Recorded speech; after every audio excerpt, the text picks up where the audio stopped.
இந்த வீடியோ பார்த்தீங்கன்னா ஒரு விழிப்புணர்வு வீடியோ தான். நம்ம குவைத் நாட்டில் ஒரு 6 மாதத்துக்கு முன்னாடி பொது மன்னிப்புன்னு ஒன்று போட்டிருந்தாங்க. அதாவது இந்த அக்காமா இல்லாமல் இருக்கிறவங்க வந்து பார்த்தீங்கன்னா ஊருக்கு வந்து போய்க்கலாம், அந்த அரசாங்கம் வந்து மன்னிச்சு உங்களை தாயகத்துக்கு திரும்ப அனுப்புது அப்படின்னு சொல்லி போட்டிருந்தாங்க. அது பார்த்தீங்கன்னா ஃபர்ஸ்ட் ஒரு 2 மாதம் போட்டாங்க, அதுக்கப்புறம் ஒரு 2 மாதம் எக்ஸ்டெண்ட் பண்ணாங்க, இப்படியே எக்ஸ்டெண்ட் பண்ணி இருந்தது. அதுக்கப்புறம் வந்து பார்த்தீங்கன்னா அதில் நிறைய பேர் போனாங்க. அதுலேயும் வந்து பார்த்தீங்கன்னா இப்போ அந்த பொது மன்னிப்பு முடிஞ்சு கிட்டத்தட்ட இப்போ ஒரு 4-5 மாதம் ஆகுது. அந்த பொது மன்னிப்புலையும் போகாம சில பேர் வந்து பார்த்தீங்கன்னா இங்கே நம்ம குவைத்துக்குள்ளே இருக்கிறதா வந்து தகவல் வந்து சொல்லியிருக்காங்க. அது நிறைய பேர் வந்து இந்த பொது மன்னிப்பு போட்டும் வந்து நாட்டுக்கு திரும்ப போகலை, இன்னும் வந்து அக்காமா இல்லாமல் வந்து இங்கே குவைத்துக்குள்ளே இருக்கிறாங்க அப்படிங்கிற மாதிரி சொல்லியிருக்காங்க. அது மோஸ்ட்லி வந்து பார்த்தீங்கன்னா இந்த வீடுகளில் வேலை பார்க்கக்கூடிய அந்த பெண்கள் இவங்கெல்லாம் வந்து பார்த்தீங்கன்னா அக்காமா இல்லாமல் வந்து நிறைய பேர் வேலை பார்த்துருக்காங்க. அதுபோக வந்து பார்த்தீங்கன்னா ஒரு சில வீடுகளில் வந்து பிரச்சனைகள்லாம் இருக்கும், இல்லை ஒரு கம்பெனியில் வந்து சரியாக சம்பளம் கிடைக்காது. இந்த மாதிரி ஒர்க் பண்ணக்கூடியவங்க வந்து பார்த்தீங்கன்னா அந்த ஏரியா விட்டு வெளியில் வந்து அக்காமா அடிக்காமல் வந்து வேலை பார்த்துக்கிட்டு இருக்காங்க.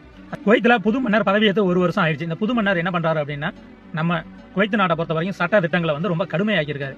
ரோடுகளில் போகக்கூடிய வாகனங்களுக்கெல்லாம் வந்து பார்த்தீங்கன்னா வந்து இந்த ஸ்கேனிங் கேமரா, நம்ம சாப்பிட்டுக்கிட்டே வண்டி ஓட்டுறது, தம் அடிச்சுட்டு வண்டி ஓட்டுறது, அது போக வந்து பார்த்தீங்கன்னா ஃபோன் பேசிட்டு வண்டி ஓட்டுறது, அப்புறம் சீட் பெல்ட் போடாமல் வண்டி ஓட்டுறது போது வந்து பார்த்தீங்கன்னா ஆட்டோமேட்டிக்காக ரோட்டில் இருக்கக்கூடிய கேமரா வந்து உங்களை வந்து ஸ்கேன் பண்ணிடும். நீங்கள் என்ன பண்ணியிருக்கீங்க அப்படிங்கிறது வந்து உங்களுக்கு ஸ்கேன் ஆகிடும், உங்கள் வண்டி நம்பர் வந்து ரிஜிஸ்டர் ஆகிடும், ஆட்டோமேட்டிக்காக வந்து உங்களுக்கு ஃபைன் பண்ணிடுவாங்க. அந்த மாதிரி ரூல்ஸ்லாம் வந்து நிறைய போடுறாங்க. அதே மாதிரி சிக்னலில் வந்து பார்த்தீங்கன்னா நீங்கள் கரெக்டாக வந்து பார்த்தீங்கன்னா அந்த எல்லோ லைட்டில் வந்து பாஸ் பண்ணுவீங்க, பாஸ் பண்ணி எண்டில் போயில உங்களுக்கு வந்து ரெட் லைட் விழுகும். அந்த சமயங்கள்லாம் வந்து பார்த்தீங்கன்னா உங்களுக்கு அதிகமான கேமரா வந்து உங்களை அங்கே மானிட்டர் பண்ணிகிட்டே இருப்பாங்க. அந்த சிக்னலில் இருக்கக்கூடிய கேமரா வந்து உங்களுக்கு கேமரா அடிக்கலைனாலும் மேலே இருக்கக்கூடிய கேமராவில் வந்து உங்களை வாட்ச் பண்ணிகிட்டே இருக்கிறாங்க.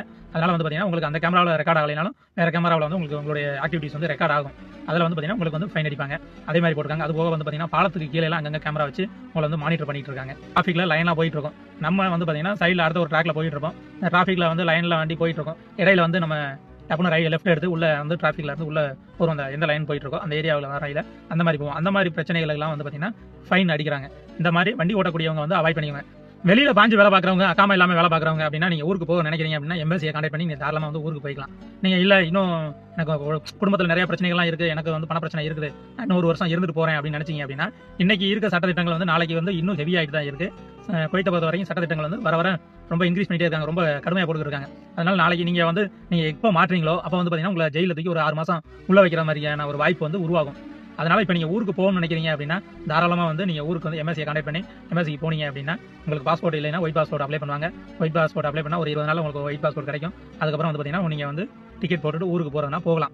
அப்படி உங்களுக்கு வந்து டிக்கெட் வந்து பார்த்தீங்கன்னா நீங்கள் ஓப்பன் டிக்கெட் போடும்போது உங்களுக்கு 1 வாரத்துக்கு அப்புறம் தான் டிக்கெட் கிடைக்குது அப்படிங்கிற மாதிரி அந்த 1 வாரம் வந்து உங்களுக்கு ஜெயிலில் வச்சுருவாங்க. அதனால் நீங்கள் இப்போ திருச்சிக்கு போகணும்னு நினைக்கிறீங்க, இல்லை சென்னை போகணும்னு நினைக்கிறீங்க அப்படின்னா உங்களுக்கு திருச்சிக்கோ சென்னைக்கோ வந்து இப்போ டிக்கெட் கிடைக்கல, வேறு தமிழ்நாட்டில் இந்தியாவில் வேறு ஏதோ ஒரு இடத்துக்கு டிக்கெட் கிடைக்குது, அவைலபிள், அது மட்டும் தான் அவைலபிள் இருக்குது.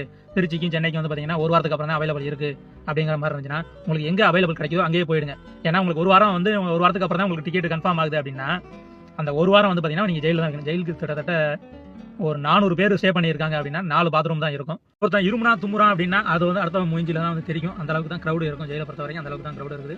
400 பேர் இருக்காங்கன்னா 4 பாத்ரூம் மட்டும் தான் இருக்குது. அப்போ பார்த்துக்கோங்க எந்த அளவுக்கு இருக்கும் அப்படிங்கிறது. சாப்பாடும் வந்து பார்த்தீங்கன்னா நம்ம நினைக்கிற மாதிரி சாப்பாடுலாம் கிடைக்காது.